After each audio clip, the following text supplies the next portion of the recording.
All right, guys, sitting here with the founder of Higher Levels today. I'm sure you've heard of the platform at this point. It's one of the fastest growing tech education platforms in the industry, but thought this would be a unique chance to just sit down with the founder and pick his brain on how he even got started with the platform in the first place and why it's been valuable to a lot of tech sales professionals. But yeah, it's great to be with you, Eric. Yeah, thanks, man. Shout out. I'm a co-founder. Chris Shout is out not Chris here too. today. So yeah, it'll be a fun one, man. Thanks for having me. But yeah, I guess if we just want to start at a high level, because I know the platform serves a variety of different people. You help people break into the tech sales industry, that you help people who are in the tech sales industry ramp up in that SDR role, and you just recently released a AE Mastery course for account executives. But if you just want to start, like, just sharing about how you even got started with this in the first place. I know you came from a different career in the past, broke into tech sales, and then how this even came to be. Yeah, for sure. And I think, like, in short, just for everyone's reference, we started with helping people break in as kind of the traditional bootcamp model. I'll talk about how we got there. But I think one thing we realized there was a real need and opportunity for is continuing education as well. And we found the more we built this, we were really uniquely qualified, bringing people like yourselves on our team as well, where I think a lot of influencers will, whatever, not even saying good or bad, but they'll build a course around their core competency, whether it's, account executive specifically or SDR. But then you also have people who are 20 years into the game that are tired of working in the day-to-day, quit and try and make a boot camp, but they're so disconnected from the day-to-day of actually breaking in that we just, the further we've gotten into this, I think we're uniquely positioned in the sense that we have literally education at every level, and people at FANG companies, people at unicorn startups that are really starting to excel. But before I get into that, I think just taking a step back on, I think the biggest thing is, like, this is something I lived, and I had no intention of even starting this business when I got into it. 2016, graduated school, was an engineer for 3 years. Long story short, I hated it. And I wanted to get into sales for a lot of different reasons. I actually was a competitive athlete at the same time, took a year off, played sports overseas, and then breaking back into the industry at the time. There was like 1 or 2 boot camps that I found online, super expensive, didn't even think anything of it, and didn't even think when I saw those, like, oh, that's something I could do a better version of. Yeah. But I was just like, there's no way I'm spending 10 grand on a boot camp to break in, right? And so luckily, having worked as an engineer, I had former engineers who had already made that transition. That was the first thing I did, reached out to them, started to pick their brain on what it was like, got a few introductions to other people, different companies, and ultimately worked my way into my first SDR job. Over the next 2 years, didn't make content at all, had no intentions of ever making content. And what happened is, one, personally poured myself into it, did really well. And I'm not saying this as like a guarantee. There was some luck involved and timing and all of this for sure. Mm-hmm. But as an engineer, I increased my income about 10% over the 3 years.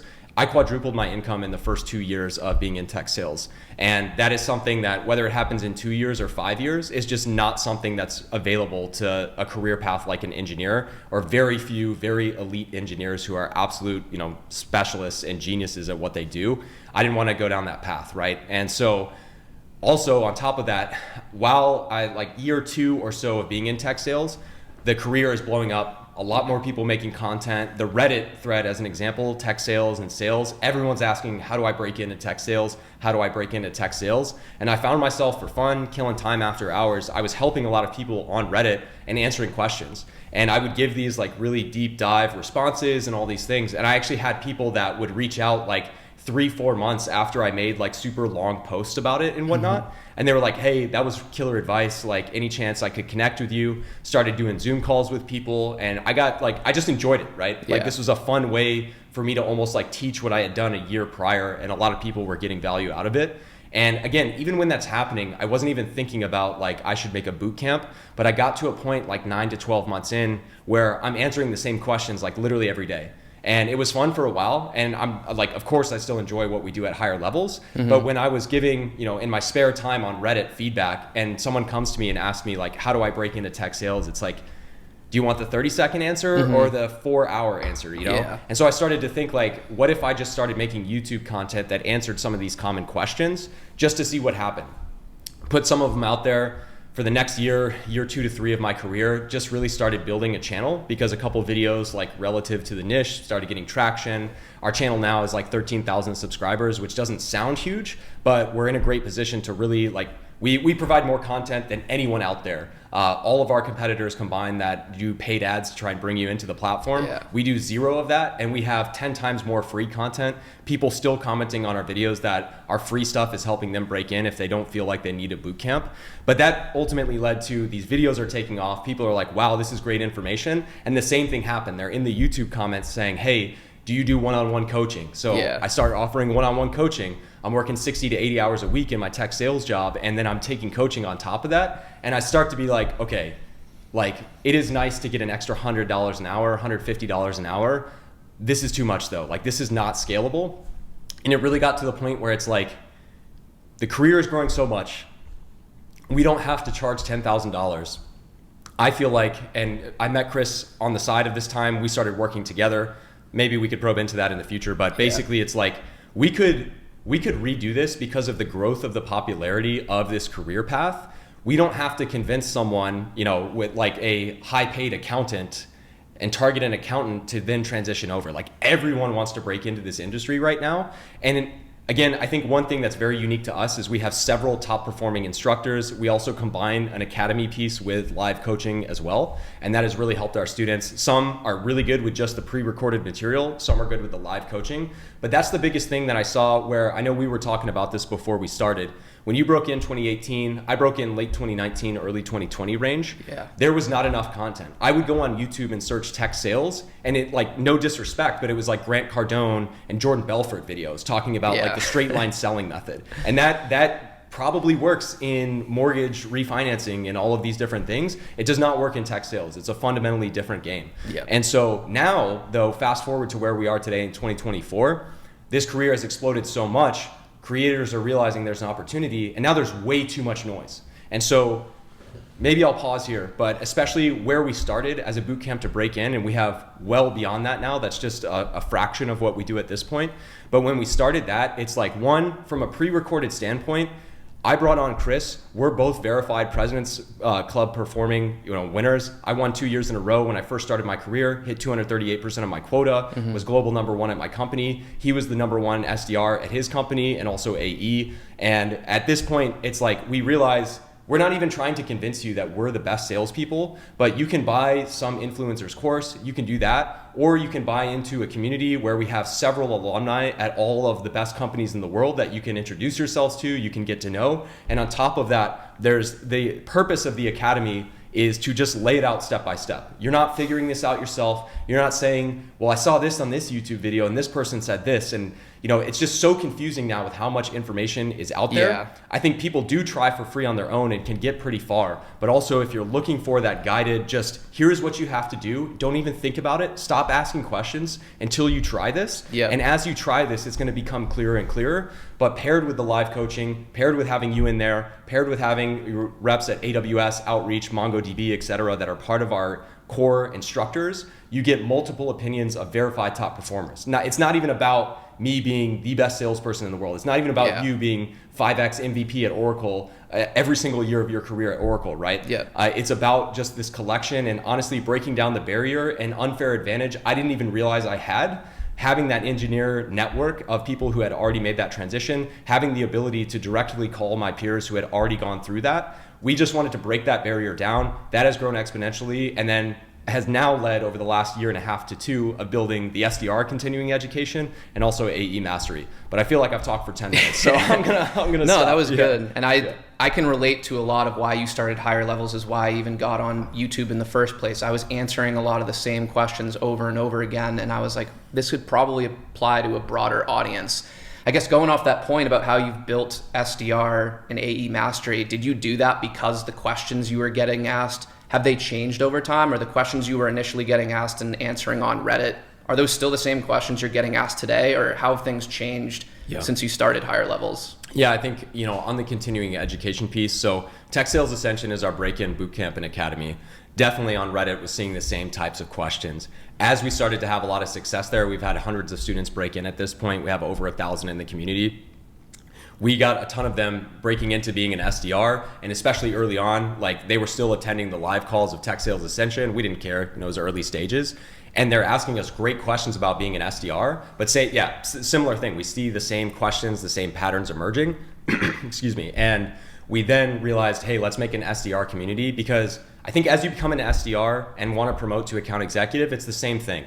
Like there's a lot of noise. There's 10 times, like breaking in, there's a lot of YouTube, a lot of TikTok. Once you break in, you become an SDR, an account executive. LinkedIn figures that out and is like, here's every sales influencer in the world, and every single one of them is trying to sell you a $150 course that's just pre-recorded material, that has no live coaching, that has no communal aspect to that. So you basically buy this course, it's on you to watch it and implement it. It may or may not be relevant to you selling databases versus someone selling sales tools. And on top of that, you don't get any community effect of saying like, hey, you know, this person at Oracle and this person at AWS bought the course. Why don't you guys meet each other? Because you're both at great companies, but not competing for that account executive position. And on that point too, I don't want to interrupt you, but go. I think people should be, I think that's one of the values I've found in the community since joining, is that tech sales, yes, it's all tech sales. It's the same industry, but working at a Fortune 50 company like an Oracle or a Salesforce is way different than working at a startup, and you don't necessarily want to be learning from the same person. Like if you work for a bigger company, you probably want to be taking advice from someone who's worked at a larger company and had a similar experience to that. And if you're working at a startup, that's the problem I've seen from 2018 when I started to 2024 now, is it's the opposite. There used to be not enough information. Now there's so much information, and I think a lot of people take advice and they don't really look into the background of the person that they're actually taking advice from. And that's what I think the value that I've found in the community is like the different perspectives you get, and there's different people to connect with who have a similar background to you. But didn't want to cut you off there, but I thought that was a good point. Great call out. And I would add, especially at the SDR and AE, you know, mastery communities as well, like that's been a big part of it. You know, the SDR side, it's not only the instructors we have 5 main contributors to our platform, but also now we have thousands of students basically breaking in and or already in the industry, not naming names, not naming companies. But I mean, quite frankly, there is so much data. Like this also, I don't know how philosophical we want to get here. Let's get deep. Like I think one of the problems with sales training is back in the day, like 5, 10, 20 years ago, right? This is just my take on it. Someone feel free to disagree and comment below. But like, I think the biggest thing is, back then it was like, what is a standard methodology? How do you run an effective discovery call? How do you do a great cold call? What does a great email look like? And now there's such an onset of information, and like, to me, that's table stakes, right? Like if I'm a top performing rep, I'm gonna take in what we have on our YouTube channel of how to run a discovery call, and then I'm gonna watch your thing on discovery call, and I'm gonna try and be extracting the best things that are most relevant to me. So that's table stakes now, and I feel like a big challenge, or at least in my mind, I bought basically every sales influencer training out there when I was trying to teach myself, some good, some bad. But I feel like everyone's still caught up in this old phase of like, here's how to run a perfect discovery. And the reality is, like, if you are given a good template of discovery, whether it's our free YouTube channel, your YouTube channel, in our platform, like good, you're 80% of the way there. But then you're wasting your time trying to optimize of like, oh, what does this person use for discovery? And you're taking something that's already at 90% and trying to get it to 100. And instead, I feel like one of the biggest things that helped me, that helped Chris, I'm sure it's helped you in your own career. I know we've talked about this on extra episodes, but none of this legacy training, none of these people, all respect to them, there will be a time 20 years from now when I'm out of the game and I'm an ancient dinosaur. But right now, I feel like where all the training is missing is they're still trying to tell you, did you really uncover the pain? Did you really ask the best question? And it's like, guys, at some point, like, there's never going to be a perfect cold call. And where they're missing, in my opinion, is with all the onset in the last 5 to 7 to 10 years of sales intelligence tools, obviously CRMs like Salesforce, but Gong, Clary, Outreach, SalesLoft, all these different tools. There's so much data as you as an individual to come in and understand what top performers are doing. You as an individual to find and segment leads in ways that your peers that aren't thinking about it this deeply are doing. And there's so many ways that you can run the exact same discovery call. You can figure out and follow your top performer at your company for 6 months and do exactly what they do. The way at that point, once your ability is equal there, that you're going to outperform is finding hidden gems, finding the best leads, automating a lot of the systems to capture leads before your peers do, quite frankly. And I'm sorry, if that sounds competitive or a little bit like weird, maybe you shouldn't be in sales. But these are the things, quite frankly, that people at the individual level aren't teaching. And this, going back to your question on the platform and where I think the value is is Chris talks about how he finds that. Chris talks about some of the best things that he does, and you can take that.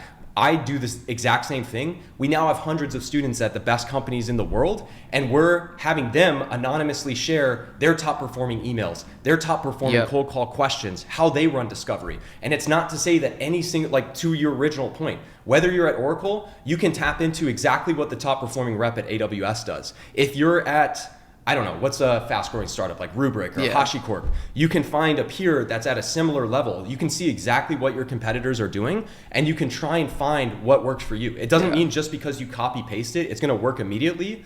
But to me, asking a better question, that's table stakes. That's something as a rep, you should always be like coaching yourself, asking yourself, like, am I running this call optimally? Where could I improve? That's table stakes. But if you have automated reporting, if you have all of these different levers in place that we don't feel are actually being taught very well or effectively, that's when you are doing the same exact thing, expending the same amount of effort and getting 50 to 100% more of the reward. Yeah. So, anyway. No, that's, I think a big risk people who aren't using or like thinking about questions like that is they just fall into a trap of following the same sales training that's been taught for the last 5 to 7 to 10 years, quite frankly. A lot of the training I see out there just has not changed since I started in 2018. It's the same things. Did you find pain? Did you take them down the pain funnel and ask these directional questions? And if you're not thinking about how to improve, because if you even just take a step back, a lot of these sales enablement trainers, a lot of them haven't been in sales in 5 to 7 years, and it's in their best interest to just keep the training programs they teach as similar as possible. Like, they don't want to change it because it makes their job easy to just show up, regurgitate something that's been said for 10 years. They're not going to get knocked for doing that, but they're not even thinking about things like what new tools are coming out on the market. How are you using Gong and Salesloft and tools like that? How does messaging need to adapt over time? They're not thinking and making tweaks to these trainings. I see this because I've worked with so many SDRs at all these different companies. The training all sounds the exact same. And I'm like, that's not gonna work for you. You have to be, that is what I've found to be one of the biggest value adds is, yes, you have access to all these other people. You don't wanna be leaving things like messaging up to chance. If you're gonna be spending hours making messages every day, you wanna know that you have good messaging in place that's gonna increase the probability of your odds, whether it's over email or cold calling, that you're gonna book that meeting, and that don't just get complacent taking whatever training is offered to you, whether it's through sales enablement or, quite frankly, what we see a lot out on YouTube and LinkedIn, which I think that caused you to start higher levels. That's what caused me to get on YouTube. So I think we have a similar origin story from that standpoint. Like, it was frustrating because I see SDRs who want to succeed. I see account executives who want to succeed. They're doing the right things and they're like, I'm doing everything I'm taught, but this isn't working. And then I see so many people burn out and quit. And that impacts companies. Like, if you're a company, I have seen so many SDRs who had the right characteristics quit. And that's a cost. Now you have to hire someone new. Like, that's a whole cost to your organization. And if they were just given something that worked better, like they saw a framework, like you said, that got them 80 to 90% of the way there that they could then iterate on, many times they'd still be at that company promoting.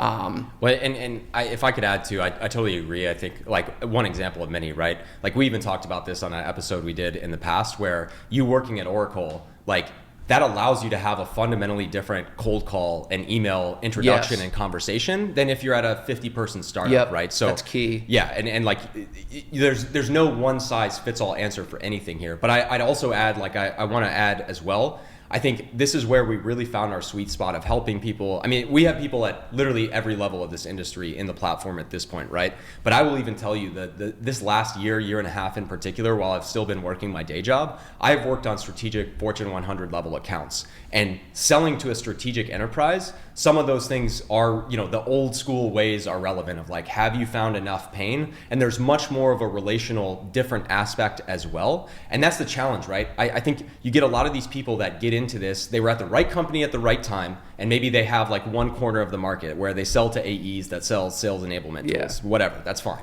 The flip side is, especially I see in our niche of like highly technical products, transformational enterprise-wide purchases that are multi-million dollars, et cetera, like at the enterprise and strategic levels, it's a different game than what we're talking about in terms of optimizing reporting and optimizing discovery calls. But what happens is you get these people 10, 15 years down the line and they're like, okay, let me make look back on my whole career, tell you about how I had a 15-year run at Oracle, and you should think I'm qualified because of that, because I worked 15 years at SAP.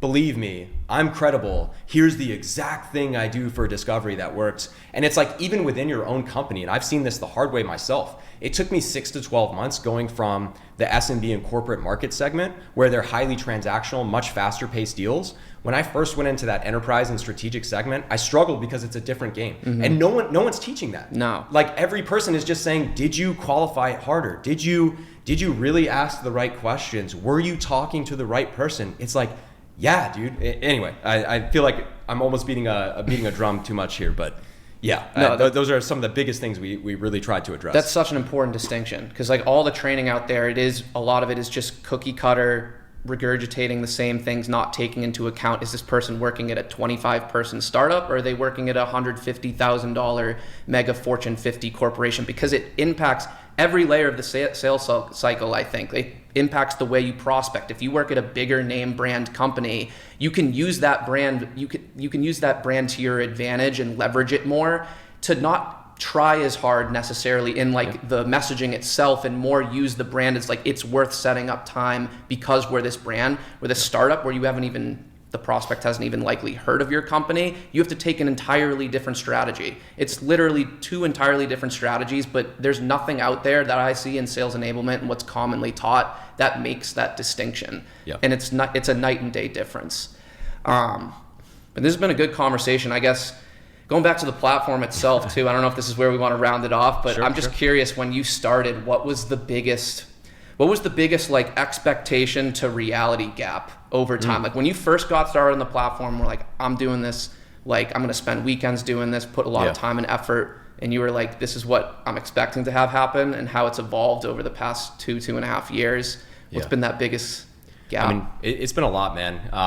Fortunate for everything. And like, it's been an amazing experience. I would say personally, really deciding to do this on top of my day job, it's been my life for the last 3 years. I mean, like I had my own place, I had a nice routine, and Chris and I got to a point when we were growing this where it's like, hey, if we're gonna do this, we got to move in. And I'm not fresh out of college here and deciding to move in with someone. So literally the second we're done with work, every night, Monday to Friday, every weekend for 14 hours a day, we've been building this for 2 years. That's been one thing on the personal side.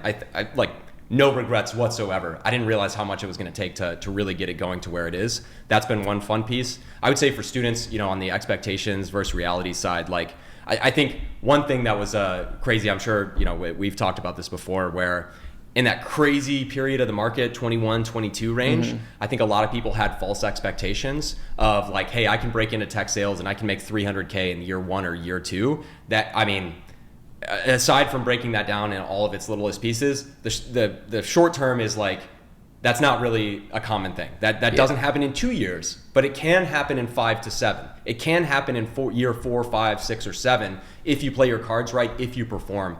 I think one of the hardest things for me has been holding that line, because there's a lot of people that quite frankly blurred those lines, and I think capitalized because of that. But I also think staying really true to our brand. I know we've talked a lot about this offline, but really setting proper expectations and also being transparent with people that like our platform is a way to accelerate your potential to do well. Like at the end of the day, there's a lot of things that go into this. Like we're trying to educate you on everything that you should be aware of, everything that you can work towards. And I think the cool thing to see, I guess rounding this off and actually answering your question at this point, is like students that buy into that. I've seen so many students where, maybe they came from other programs or they have these false expectations coming in, but we really, I think it's been a challenge for me personally to truly ask myself at all times, how do we break these different things into their truly smallest parts so people can progress very quickly?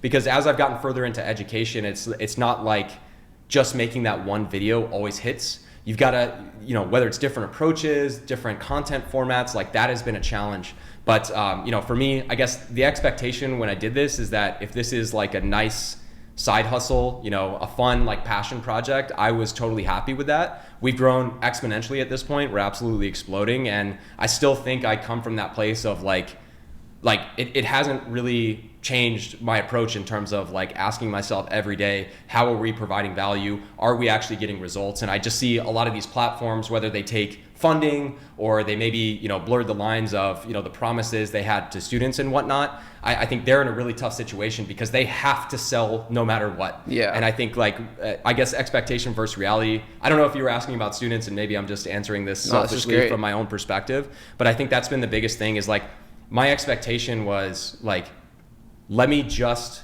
make the best, most honest and representative content of my experience.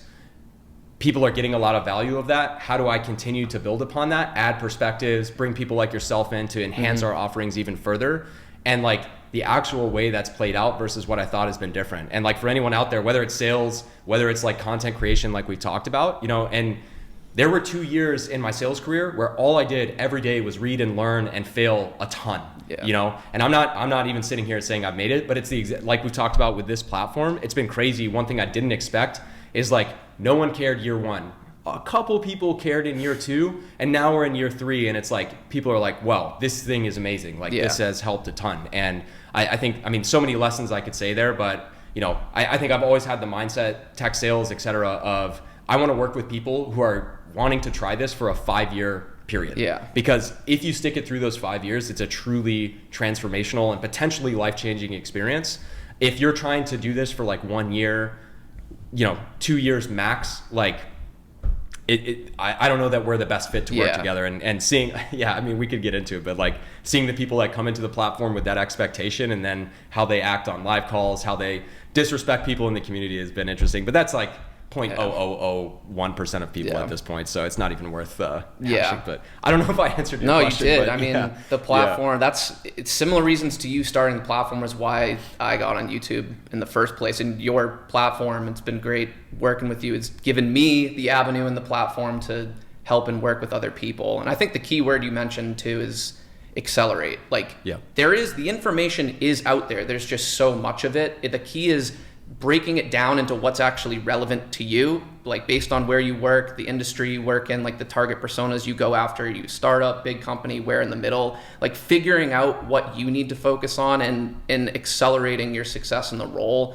I think that's what I've seen the higher levels platform do for people, both all the way through breaking in SDR to account executive. Yeah, and I think like a great analogy is like Chris is actually a former Olympian, and I played for Team USA in a sport of team handball. Like I trained 8 times a week when I was in college for athletics, trying to qualify for the Olympics, played in a world championship.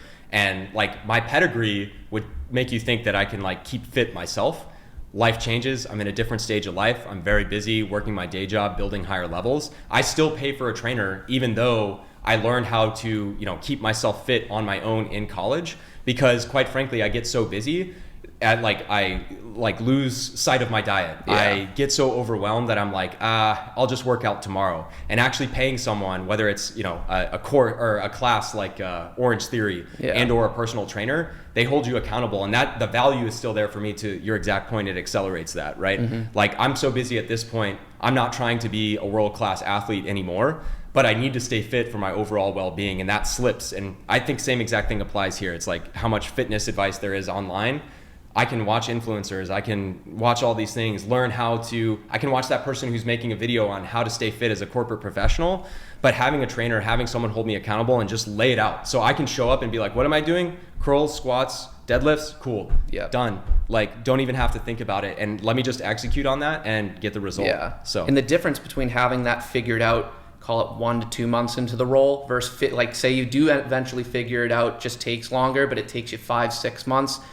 The amount of opportunity cost in between there, both from whether you're an SDR and you're getting paid bonuses or commissions as an AE, like the opportunity cost, because it took you longer to figure out, it's bigger than a lot of people expect. Not to mention when it comes time for promotion, if you have a longer history of success, like if you got successful earlier on, you're going to have more of a pick of the litter, if you want to call it that, when it comes time to promote. A lot more managers are going to be calling your name. So yeah, there's a lot of ways I see people get value out of it, but this has been great. Yeah. Anything else you want to get off your chest before we wrap it up I appreciate here? it, man. I know this is on your channel, so if you guys haven't subscribed to Connor's channel, definitely do that. And definitely check out Eric's too, Higher Levels. That'll be linked below. I'm sure a lot of you are familiar. I can see it in my analytics, so I know you all are. But if not for any reason, go subscribe because they're one of the good ones out there. So yeah, no, likewise, Connor's got amazing value, especially, I mean, every aspect of the role for sure, but like you break down cold calls, I think, better than I ever could, and yeah, among many other things. And